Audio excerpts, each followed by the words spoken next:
Fala, meus queridos! Sejam bem-vindos ao canal da Rookies Brasil. Eu sou o Guilherme e esse é o primeiro vídeo do quadro Rookie Report, onde semanalmente, toda sexta-feira de manhã, eu vou passar por aqui fazendo um compilado de momentos dos novatos da NBA semana após semana.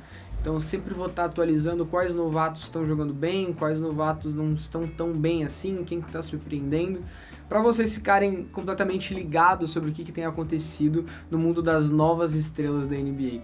Aproveita para se inscrever no canal, ativa o sininho, porque assim o YouTube entende que você gosta de conteúdo de basquete e passa a te recomendar conteúdos mais parecidos com o nosso, certo? Nos siga também nas nossas redes sociais, @RookiesBrasil, tanto no Twitter quanto no Instagram. Estamos lá com conteúdos diários e aqui no YouTube também com conteúdos quase diários, certo? Fica ligado que a programação está cada vez mais legal. Bom, vamos lá então. Eu acho que não temos como começar diferente de VJ Edgecombe, o calouro do Philadelphia 76ers, que na sua estreia na NBA na semana passada anotou 35 pontos contra o Celtics lá em Boston, se tornando o segundo novato com maior número de pontos em sua estreia na NBA, perdendo apenas para o Will Chamberlain, que lá em 1959 anotou 43 pontos. Também por Philadelphia, mas na época era o Philadelphia Warriors, né? Não o 76ers como a gente conhece hoje. Mas um dado interessante também é que ele é o primeiro novato do século a fazer uma partida de estreia na NBA com 30 ou mais pontos. O último que fez esse feito foi o Lamar Odom, em 1999, pelo Clippers, e antes dele, em 96, o Allen Iverson, pelo Sixers, também anotou 30 pontos em sua estreia na NBA.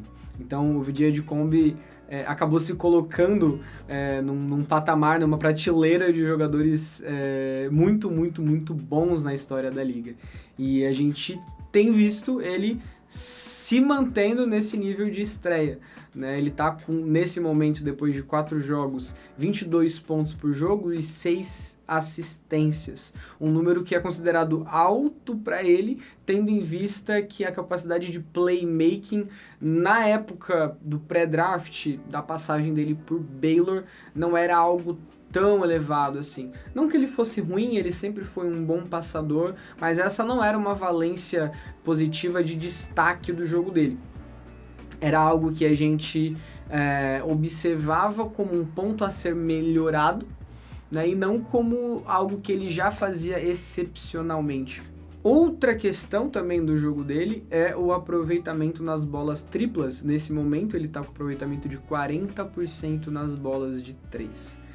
Essa é uma questão muito interessante porque o VJ Edgecombe no começo foi vendido como um arquétipo de jogador que é um excelente defensor do cara que está com a bola, né, o que a gente chama de point of attack, né, ele é um ótimo defensor no ponto de ataque, onde está acontecendo o ataque principal, o jogador adversário que está criando o ataque, ele é um excelente jogador defendendo essas jogadas, mas além disso é um defensor muito completo também, e a gente viu alguns jogadores desse arquétipo tendo dificuldade de adaptação na NBA nos seus primeiros anos e até o momento, porque não conseguem fazer o seu jogo ofensivo fluir. Né? A gente pode citar o Ausar Thompson, o próprio Amen Thompson, o Ron Holland, né, de Detroit, alguns outros também, Tyler Smith, que recentemente foi dispensado pelo Milwaukee Bucks. A gente tem o caso do Ryan Dunn, né, que teve uma temporada de calouro muito boa, a gente, né, e teve surpreendentemente uma evolução nas bolas triplas, mas a gente também tem casos mais antigos como o Jaden McDaniels, por exemplo, que entra na NBA também tendo alguns problemas ofensivos. O VJ Edgecombe, ele difere muito desses caras porque ele possui uma intensidade para além do comum, além do padrão, e sempre foi capaz de gerar muitos ataques através dessa intensidade dele. Ele é um jogador com um primeiro passo muito explosivo. A gente tem visto isso nesses primeiros jogos dele pelo Sixers. Mas a questão é que a bola de 3 dele nunca foi exatamente tanto um problema. Ele teve médias boas no college, e pelo high school também, capacidade de arremessar bolas de 3 em situações difíceis. A única questão era a criação do próprio arremesso, né? Mas o que tem me impressionado, principalmente nesse começo por Filadélfia, é ele não estar hesitando nos arremessos de 3. E aqui eu vou colocar alguns lances e comentar eles, porque principalmente no primeiro jogo contra Boston, ele recebeu muitas bolas livres devido à gravidade que o Maxey estava trazendo para o espaçamento do ataque de Filadélfia. E quando ele recebia essas bolas livres, ele arremessava de 3 sem nenhuma hesitação. Foram 13 tentativas do perímetro no jogo contra Boston, com 5 acertos. E a gente viu esse volume alto nas bolas de 3 se repetir nos jogos seguintes, né? Contra o Magic também, Orlando, que tem uma defesa muito forte. O VJ Edgecombe soube aproveitar as dobras de marcação no Maxey para se movimentar e receber a bola livre. E assim, não hesitando em arremessar, não tendo problemas com o arremesso dele, nesse momento com 40% de 3. Mas além disso, a capacidade das assistências, que eu comentei um pouco antes, é também um outro ponto que tem me impressionado. Principalmente porque nesse lance agora, a gente vê, acho que o ápice do Max, do VJ, que é um roubo de bola dele, e um passe em transição para encontrar um arremessador livre, né? A maioria das assistências dele em Filadélfia tem sido essas assistências, onde ele pega o rebote, ou o jogador de Philly pega o rebote e já passa para ele fazer essa transição. Seja ele correndo, seja ele passando para algum jogador que se adiantou um pouco mais, né? No caso, nesse vídeo que eu mostrei do Eric Gordon, mas existem outros lances também que não acabaram virando assistências, onde ele faz isso. Então, muito provavelmente, o VJ Edgecombe, não sei se ele conseguirá manter esse aproveitamento de 40% na bola tripla, mas o que mais importa nesse primeiro ano é a postura dele. E a postura dele, eu acho que é o que mais tem impressionado, porque ele tem arremessado sem hesitar, com uma mecânica boa, uma mecânica rápida, e entendido as defesas adversárias e fazendo sempre a leitura mais correta. Arremessar, então eu vou arremessar sem hesitar. Partir para dentro porque eu tô num mismatch, vou partir para dentro porque eu tenho que fazer isso. Vou passar para fora porque eu vou passar para fora. Sempre muito convicto, né? Pouquíssimos turnovers em questões assim de jogo. Isso é algo engraçado, porque em Baylor, o que mais gerava turnovers por parte do VJ Edgecombe era em momentos em que ele tinha muito a bola na mão e acabava ficando nessa indecisão de o que eu vou fazer. Vou passar para fora, vou infiltrar, vou arremessar. Aqui em Filadélfia a gente tem visto ele tomar decisões corretas. É claro, eu vou frisar uma vez só, porque eu não vou ficar sempre repetindo, mas é um recorte pequeno, a amostragem é pequena, obviamente, mas a gente precisa comentar sobre o que a gente está vendo, né? E o que a gente está vendo é um começo muito animador de VJ Edgecombe. Em segundo lugar, eu preciso falar de um jogador do meu Memphis Grizzlies, Cedric Coward, a 11ª escolha desse draft, que impressionou muita gente no Combine e, olha, tem feito excelentes partidas até aqui nesse começo de temporada, sendo essencial para Memphis, principalmente no lado defensivo. É importante lembrar que o Cedric Coward, ele jogou 2 temporadas completas por Eastern Washington, uma faculdade de uma divisão um pouco inferior, e nessa última temporada da NCAA, ele começa jogando por Washington State, se machuca no 6º jogo e fica fora o restante da temporada. Ele estava palavrado com Duke para jogar a próxima temporada com Ken Boozer e companhia, mas ele se inscreve no draft, impressiona várias equipes no draft Combine, o Memphis, uma dessas, né, que gasta uma escolha de primeira rodada para trocar com o Portland para subir e garantir ele, e até o momento tem dado frutos bem interessantes. Ele não jogou Summer League, a pré-temporada dele foi muito mal, mas era ecos de um jogador que estava há mais ou menos um ano sem jogar uma partida profissional de basquete.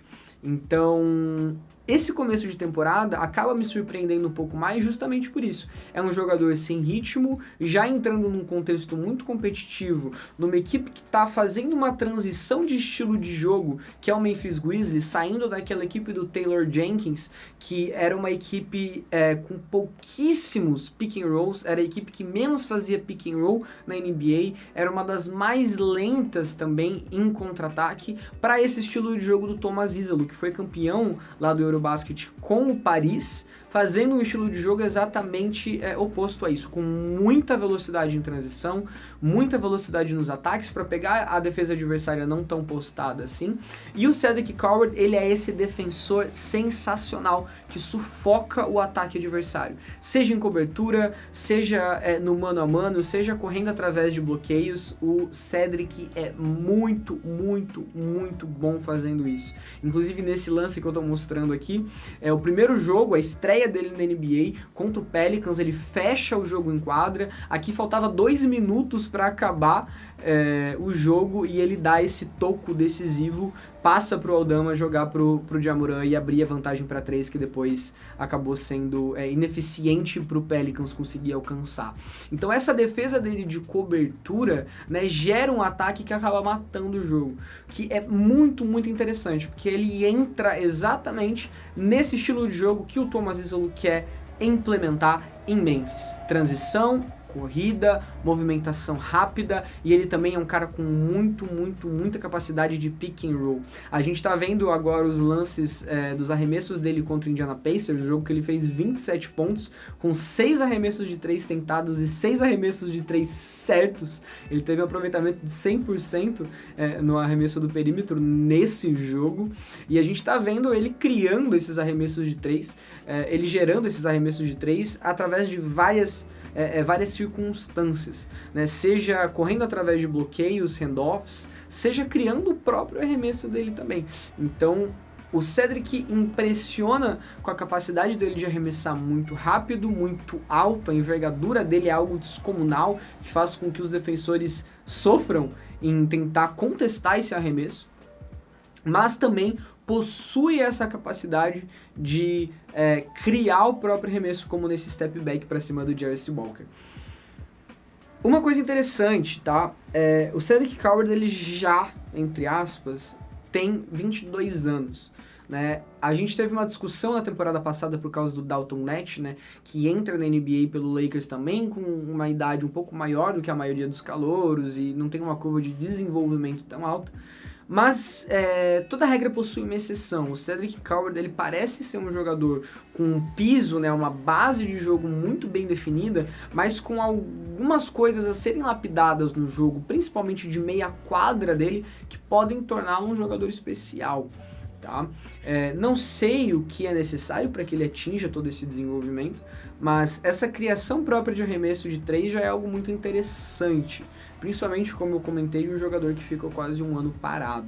Terceiro jogador que eu quero comentar também estava nesse jogo entre Memphis e New Orleans e, curiosamente, também terminou esse jogo em quadra como titular no seu primeiro jogo, Jeremiah Fears, calouro que recentemente completou 19 anos, é um dos mais novos dessa classe, a 6ª escolha do draft por New Orleans. Vem impressionando principalmente pela capacidade de pisar no garrafão.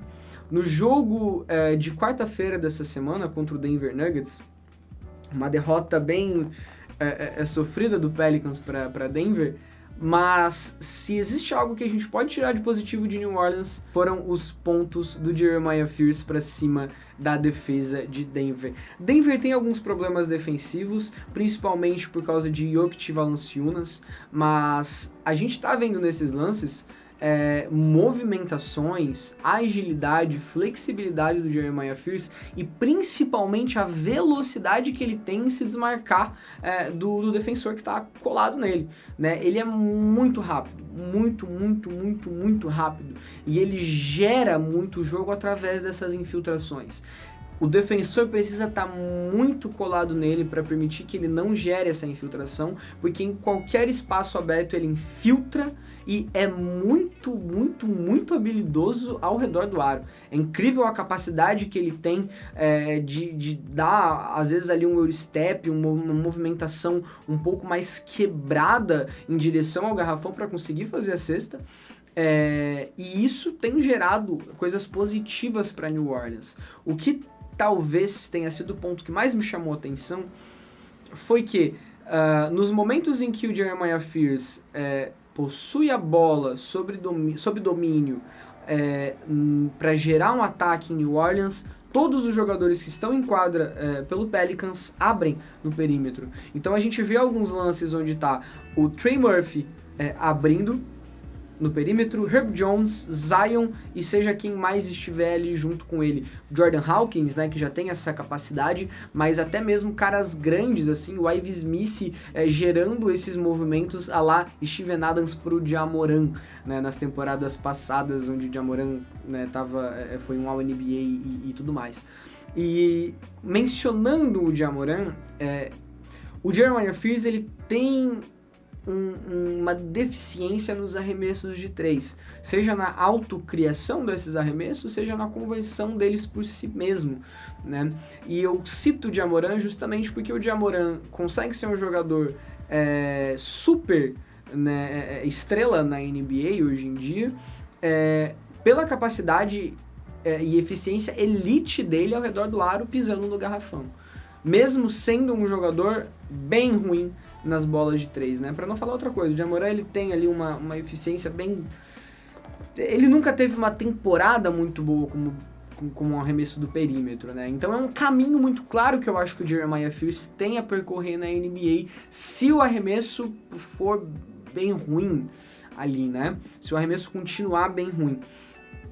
Mas de qualquer maneira, essas infiltrações podem ser que elas nunca cheguem no nível de elite que o Ja-Morant já chegou, mas sendo minimamente eficiente, né, de uma maneira em que ele consegue atrair os defensores para ele quando ele infiltra e ter a capacidade de passar para fora que ele tem, vai fazer com que ele se torne um jogador muito especial. Eu acho que nessa temporada meio turbulenta de New Orleans, que já começa com 4 derrotas seguidas e nenhuma vitória, você olhar para o Jeremiah Fears é olhar para esse time e enxergar um futuro legal, se necessário que essa equipe entre em uma reconstrução futuramente. Para finalizar, os melhores, para mim, desse começo de temporada, em 4º lugar, né, Dylan Harper do San Antonio Spurs. Armador que foi a 2ª escolha, filho do Ron Harper, que, olha, é muito difícil você encontrar o armador que nos seus primeiros jogos de NBA encontre o caminho à cesta de maneira tão fluida quanto o Dylan Harper. Eu não estou comparando os jogadores, a capacidade, a habilidade, o nível, por favor, não sejam sensacionalistas, porque eu não estou sendo, mas se a gente para analisar qual foi o recurso que mais saudou jogadores como Doncic, James Harden, Shea, até mesmo Jalen Brunson e esses jogadores desse arquétipo, foi o controle de velocidade corporal. A capacidade que esses jogadores têm em acelerar e desacelerar, em utilizar o jogo de pés deles para gerar vantagem em cima de caras muito maiores, né? Seja no perímetro para infiltrações, seja mesmo dentro do garrafão, né? Essa capacidade de ter um controle da velocidade corporal é algo essencial para um armador conseguir sobreviver na NBA chegando até o aro, e a gente consegue ver indícios disso no começo da carreira do Dylan Harper. No college ele já fez isso muito bem, mas ver ele fazendo isso em alto nível é muito interessante, como nesse lance, né, no jogo contra o Raptors, onde ele faz isso para cima do Portal, que é um bom defensor de aro, ou até mesmo cortando por vários defensores do Raptors, que é uma defesa boa, uma defesa grande, né, uma defesa que ocupa muito espaço dentro do garrafão, o Dylan Harper conseguindo pontuar muito bem para cima desses caras.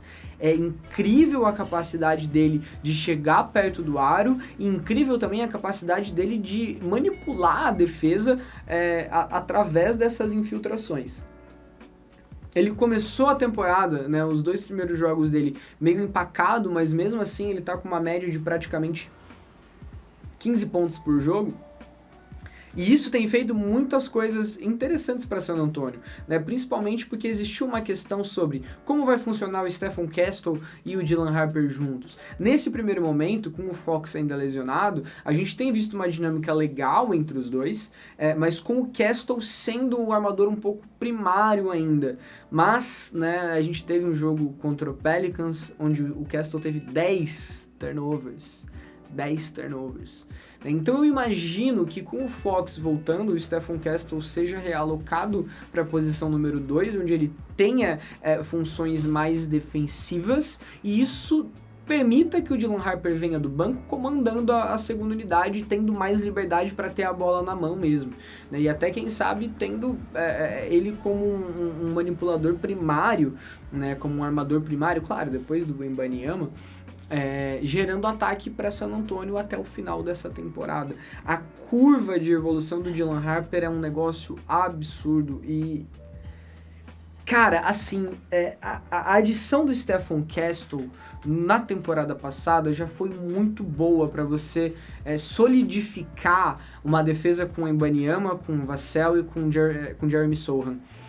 Você trazer o Dylan Harper você trazer um armador que tem um potencial de All-Star para jogar ao lado do Wembanyama, que até o momento é um candidatíssimo a MVP, né? É um ótimo jogador, que provavelmente será um All-Star nessa liga se tudo ocorrer como se espera, né? Então, é excelente que San Antonio conseguiu essa adição, e o Dylan Harper tem feito jogos incríveis até o momento. Para finalizar, eu quero comentar sobre 2 jogadores de maneira um pouco rápida, que não necessariamente estão jogando mal, mas que tem me incomodado na maneira a qual eles estão jogando. O primeiro, Igor Deming. Quem acompanha o canal, acompanha o perfil no Twitter, sabe o quão exclusivamente eu sou fã do armador russo, né, que é o maior armador já registrado no Combine, com 2,5 de altura. Muito pela capacidade de playmaking dele, de encontrar passes em janelas curtíssimas, de conseguir gerar boas jogadas, sendo um técnico em quadra mesmo, coisa que ele fez muito no Real Madrid, jogando muito, especificamente gerando o jogo para o Gonzalez naquela base do Real Madrid. Em BYU, a gente viu ele sendo um cara um pouco mais lento, um pouco mais apático, para dizer assim, em relação a gerar arremessos, a gerar ataque. O Igor, ele nunca foi um cara de pressionar tanto o aro, mas nos momentos em que ele fez isso em BYU, ele teve êxito. Nos momentos em que o Igor pressionou o aro, infiltrou, ele conseguiu gerar jogo através disso. Seja nesse drive and kick, né, que é infiltrar e passar para fora, seja utilizando os 2,5 metros que ele tem, na maioria das vezes sendo marcado por um cara mais baixo, e a envergadura absurda que ele também tem, né? Então ele conseguiu muitas vezes gerar jogo através disso. Mas, até o momento, 5 jogos, se eu não me engano, de Brooklyn, mas ele não jogou um, e nenhum arremesso de 2 tentado. Nenhuma infiltração. Todos os arremessos que o Igor Deming tentou e todos os pontos que ele fez foram de 3 pontos ou de lance livre. Ou seja, se existe um lugar para ir pro Igor tentar e melhorar essas infiltrações, é em Brooklyn. É ele pegar esse ano de uma equipe que é sofrível. Cara, é triste assistir esse Nets. Principalmente quando Michael Porter Jr. e Ken Thomas estão juntos em quadra, parece que o Igor não faz sentido estar ali. E me falta um pouco esse tesão, cara, do Igor em partir pra cima. Né? Essa foi uma crítica muito específica que a maioria das pessoas fez na época do draft, porque ele não fazia isso. E ele tá deixando de fazer. De novo, recorte pequeno, a amostragem é curta, mas ele precisa começar a fazer essas coisas para gerar jogo o quanto antes. Ele precisa. O ponto positivo é que as bolas de 3 dele estão caindo. O primeiro jogo da temporada, não lembro contra quem que foi, mas ele acertou algumas bolas de 3, acho que foi contra o Hornets, a uns 2 passos da linha do perímetro. O que é muito interessante, porque ele é um cara muito alto, é difícil marcar o arremesso dele. Mas isso tem me preocupado um pouco, e eu espero que isso seja resolvido o quanto antes. Para finalizar agora de vez, eu quero falar um pouco sobre a escolha número 1 do draft, Cooper Flagg. Ele teve um jogo essa semana agora de duplo-duplo, né, com 15 pontos e 10 rebotes, se eu não me engano, ou foi o contrário, posso estar enganado aqui, em que ele conseguiu desbloquear o ataque dele. Ele conseguiu fazer mais coisas que a gente viu de Cooper Flagg fazendo em Duke. A questão é, até quando Jason Kidd vai insistir nele jogando de armador? Até quando essa experiência é válida, visto que a linha do tempo em Dallas parece uma linha do tempo confusa? Anthony Davis já se lesionou. Essa equipe não parece ser uma equipe tão boa a nível de playoffs. E se o plano é desenvolver o Cooper Flagg com calma, lembrando que o Cooper Flagg ainda tem 18 anos, tá? Ele foi a primeira escolha do draft, o jogador mais novo da primeira rodada dessa classe. Se o plano é desenvolver ele com calma, sem pressa, sem pressão, beleza. Só que não espere um ótimo Cooper Flagg nessa temporada e talvez até na temporada que vem. Porque se você quer desenvolver ele como um armador, isso vai levar tempo, porque é uma posição que ele nunca jogou. O Cooper Flagg nunca foi um armador. Ele não tem essa intimidade com o jogo jogando nessa posição. Então isso me preocupa, mas eu acho que o Cooper Flagg é tão mente blindada que isso não vai ser uma preocupação para ele. Mas as críticas vão vir. As críticas vão vir porque ele é uma primeira escolha que teve muita mídia em cima dele, e que não vai jogar bem nos primeiros jogos, porque ele tá jogando numa posição que não é a dele. Nos momentos em que ele tem a bola mais para finalizar, mais perto do garrafão, mais para poder utilizar o jogo de pés dele, ele consegue gerar jogo. Mas no momento em que ele precisa ser o criador de jogadas, o armador dessa equipe, que já tem um espaçamento meio estranho, e ele não é um cara que tenha uma alta eficiência e uma autocriação de bolas do perímetro tão boa para justificar isso, estejam prontos para ouvirem muitas críticas ao Flagg. Mas não esqueçam que ele é um excelente jogador e que ele não foi a primeira escolha desse draft à toa. Ele vai melhorar, mas Dallas tem colocado ele numa situação que pode, em algum momento, talvez, gerar um desgaste. Certo, meus queridos, esse foi o primeiro quadro do Rookie Report, quadro semanal, onde toda sexta-feira de manhã eu vou aparecer aqui para falar um pouco sobre os novatos da NBA, para falar sobre o que tem acontecido nesse universo, para deixar vocês, ligados nas novas estrelas da liga, certo? Se inscreve no canal, ativa as notificações para não perder nenhum conteúdo, a gente está com conteúdos quase diários aqui no canal, e lá no Twitter também já estamos falando sobre a próxima classe, sobre Ken Boozer, sobre AJ Dybantsa, Mikel Brown, Darren Patterson e também sobre outros jogadores que irão chegar na liga, certo? Fiquem com Deus e até mais. Valeu!